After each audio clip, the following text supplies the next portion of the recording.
7 wonders in the world. ఈ వీడియోలో ప్రపంచంలో ఉన్న 7 వింతలను చూద్దాం. తాజ్ మహల్ మన ఇండియాలో ఆగ్రా నగరంలో యమునా నది ఒడ్డున నిర్మించిన ఈ అద్భుతమైన కట్టడం. దీన్ని షాజహాన్ ముంతాజ్ జ్ఞాపకార్థంగా నిర్మించాడు. తాజ్ మహల్ నిర్మించడానికి 22 సంవత్సరాలు పట్టింది. 1632 నుండి 1653 వరకు కట్టారు. ఊహించండి, దాదాపు 20,000 మంది కార్మికులు, శిల్పులు, కళాకారులు పనిచేశారు. తాజ్ మహల్ నిర్మించడానికి అప్పట్లో 32 మిలియన్ల రూపాయలు ఖర్చు అయ్యాయి. దీనిని 42 ఎకరాల ప్లేసులో 240 అడుగుల ఎత్తులో కట్టారు. ఈ కట్టడం అంతటా ఖురాన్ నుండి తీసుకున్న కొన్ని మార్గదర్శక సూత్రాలను ఈ పాలరాతి అంతటా చెక్కారు. తాజ్ మహల్ దీని ప్రత్యేకత ఏమిటంటే ఇది సన్లైట్ ఆధారంగా మారుతుంది. మార్నింగ్ సన్ రైజ్ టైంలో ఒక కలర్లో, ఆఫ్టర్నూన్ ఒక కలర్లో, ఈవినింగ్ సన్సెట్ టైంలో ఒక కలర్లో, నైట్ టైం ఒక కలర్లో, ఇలా డిఫరెంట్ న్యాచురల్ కలర్స్లో కనిపిస్తుంది. తెల్లటి పాలరాతితో నిర్మించిన తాజ్ మహల్ ప్రేమకు చిహ్నంగా చెప్తారు. షాజహాన్ ముంతాజ్ మరణానంతరం వాళ్ళ సమాధులు ఇందులోనే ఉన్నాయి. 1983లో ఇది వరల్డ్ హెరిటేజ్ సైట్గా గుర్తింపు పొందింది. 2007లో ప్రపంచ వింతల్లో ఒకటిగా ఎంపికైంది. గ్రేట్ వాల్ ఆఫ్ చైనా ప్రపంచం మొత్తం మీద మనిషి నిర్మించిన కట్టడాల్లో అతి పొడవైన కట్టడం మరియు అతి ప్రాచీన కట్టడం. ఈ గోడ సుమారు 21,196 కిలోమీటర్ల పొడవు ఉంది. ఇది వివిధ చైనీస్ రాజవంశీయులే, ప్రధానంగా మింగ్ రాజవంశం 1368 నుండి 1644 సమయంలో నిర్మించబడింది.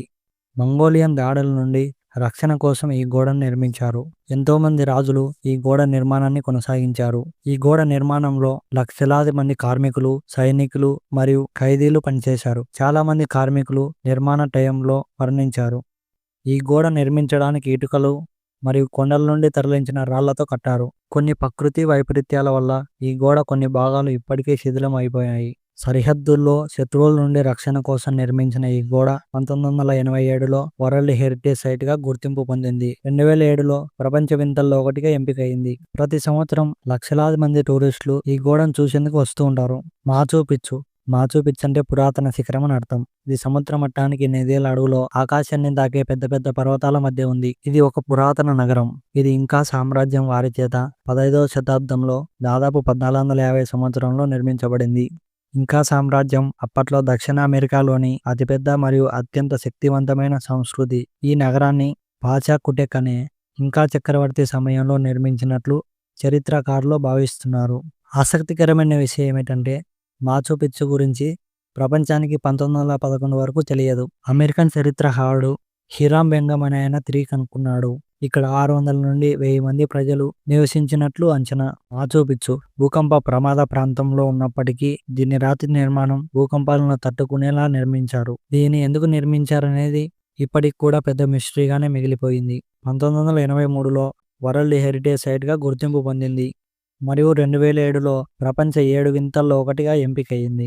ది క్రైస్ట్ రెడీమర్ ఇది బ్రెజిల్ దేశంలోని రియో డి జనీరో అనే ప్రాంతంలో పెద్ద పర్వతం మీద యేసుక్రీస్తు విగ్రహం. 98 అడుగుల ఎత్తులో నిలబడి ఉన్న యేసుక్రీస్తు విగ్రహం. దీని నిర్మాణం 1922లో ప్రారంభమై 1931లో పూర్తయింది. అంటే దాదాపు 9 సంవత్సరాలు పట్టింది.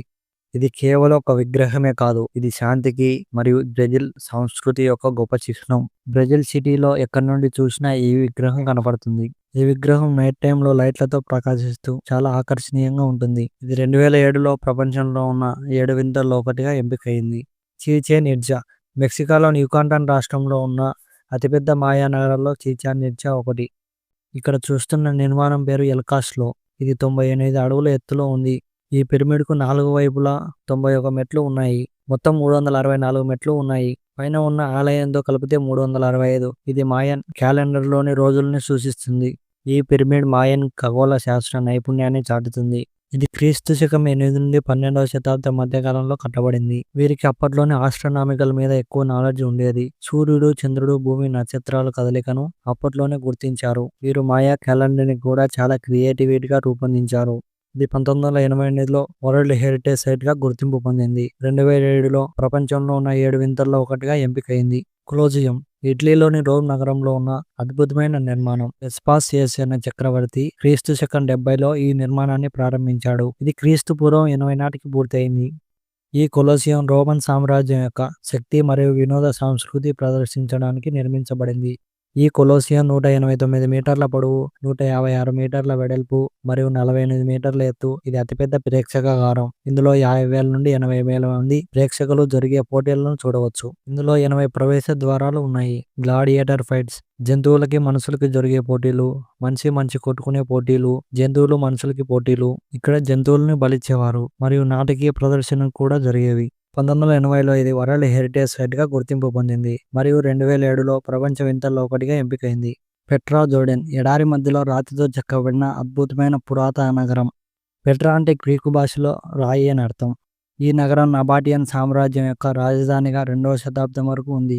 10,000 నుండి 30,000 జనాభాతో ఉండేది. క్రీస్తుపూర్వం 106లో రోమన్ సామ్రాజ్యం పెట్రాను స్వాధీనం చేసుకున్న తర్వాత ఈ నగరం క్రమంగా భూకంపాల కారణంగా పెట్రాను దాదాపు మర్చిపోయింది. 1812లో స్విస్ అన్వేషకుడు జోహాన్ లొడ్విగ్ బర్ఖార్డ్ తిరిగి కనుక్కున్నాడు. పురాతన నగరం ఆ కాలంలోనే ఇంత పెద్ద కట్టడం ఎలా కట్టారని ఇప్పటికి కూడా ఆశ్చర్యంగానే ఉంది. పెట్రా రోజ్ సిటీ అని కూడా పిలువబడే పురాతన నగరం. ఈ భూమి మీద మనిషి పుట్టినప్పటి నుండి చనిపోయే వరకు తప్పకుండా చూడవలసిన ప్రదేశంగా చెప్పుకుంటారు. 1985లో వరల్డ్ హెరిటేజ్ సైట్గా గుర్తింపు పొందింది. 2007లో ప్రపంచ 7 వింతల్లో ఒకటిగా ఎంపికైంది. ఈ వీడియో నచ్చితే లైక్ చేయండి, షేర్ చేయండి, సబ్స్క్రైబ్ చేయండి. నా కొత్త ఛానల్ సపోర్ట్ చేయండి. Thank you for watching.